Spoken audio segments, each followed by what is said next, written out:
Salut à toutes et à tous et bienvenue sur la chaîne. Aujourd'hui, vidéo sur les stocks alimentaires ou réserves alimentaires. Je réitère ce que j'ai dit précédemment dans la vidéo d'introduction. Ceux-ci sont mes réserves personnelles. Donc, vous allez peut-être voir des choses que moi j'ai, vous n'avez pas et inversement.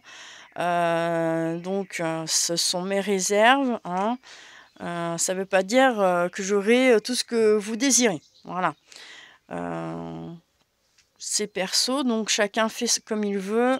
Moi, pour ma part, je les constitue ainsi. Alors, pour commencer, pourquoi des réserves? Tout simplement pour parer à toute éventualité. Alors, peut-être pas une troisième guerre mondiale, hein, on est bien d'accord.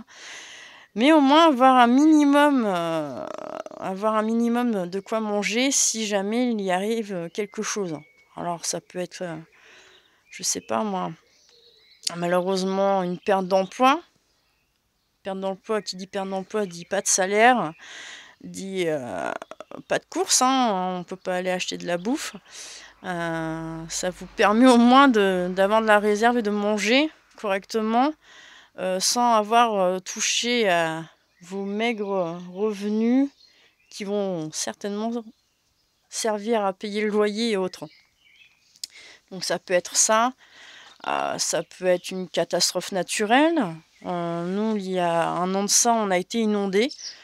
Habitant un petit village, la première ville est à quelques kilomètres. Première petite ville. Le magasin n'a pas renouvelé ses stocks parce que les camions ne pouvaient tout bonnement pas acheminer la marchandise. Donc il n'y avait plus rien à manger. Et heureusement qu'on avait du stock, on a pu nous manger. Les autres je sais pas, mais nous en tout cas, c'est comme si on n'avait rien vu. Enfin voilà. Donc tout ce qui est ici, j'appelle ça la réserve sèche. Donc pourquoi la réserve sèche? Parce que ça sera tout aliment de longue conservation. J'incorpore pas tout ce qui est du frigo et tout ce qui est du congélateur. Pourquoi? Parce que tout ce qui est du congélateur, du frigo, le jour où vous allez avoir une panne d'électricité, ça va vous durer quoi? Une semaine tout au plus. Si vous n'ouvrez pas toujours la porte du frigo ou du congélo tous les 5 minutes. Et encore. Donc, tout ce qui est ici est de longue conservation. Donc on va commencer par le commencement. Je vais peut-être pas tout détailler, mais nous on a beaucoup de conserves. Alors ça va de la simple sauce à l'italienne, sauce bolognaise, à la boîte de thon, en passant par qu'est-ce qu'il peut avoir, du jambon, du pâté, avec les boîtes de conserve habituelles, donc couscous. Je vais pas tout enlever, mais on a des raviolis, du cassoulet, de la choucroute, beaucoup de pommes de terre, comme vous pouvez voir. Donc ça sera tout ce qui est conserve. Tout ce qui est bocaux aussi. Donc on en fait nous-mêmes. Je ferai une petite vidéo là-dessus d'ailleurs. Donc bocaux fait maison. Bocaux, tout ce qui est, ça va être surtout tout ce qui est légumes. Donc voilà en grande partie la réserve. Ensuite, on va passer à tout ce qui est pour moi épicerie. Donc épicerie, ça sera l'huile, oui je dis bien l'huile d'olive, tout ce qui est vinaigre, j'en ai pas là sous le coude, mais on incorpore aussi le Nutella, la confiture fait maison, rien de tel.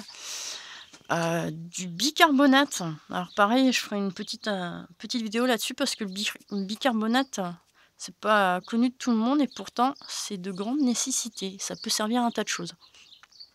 Et qu'est-ce qu'on peut avoir derrière? On a du chocolat en poudre. Donc ça, c'est tout ce qui est épicerie. Qu'est-ce qu'on a encore? Ah, j'ai oublié.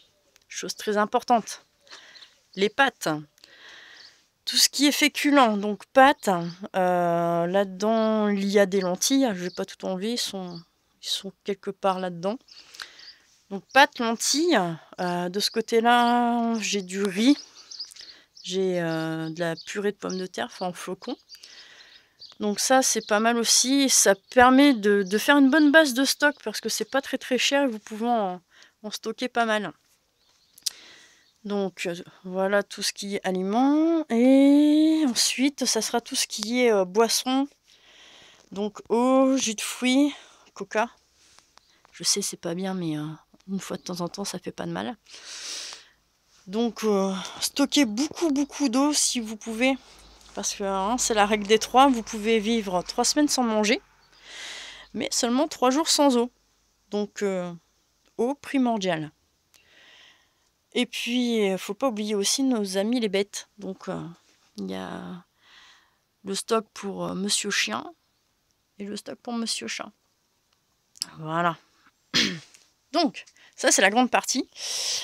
Ensuite, qu'est-ce que je vais incorporer aussi à ma réserve sèche? Ça va être tout ce qui est graines.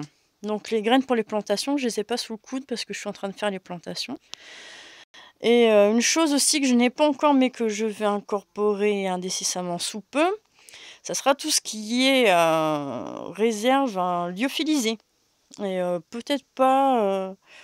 Enfin, si, ça, très certainement, des rations de combat qui ont un temps de durée très grand.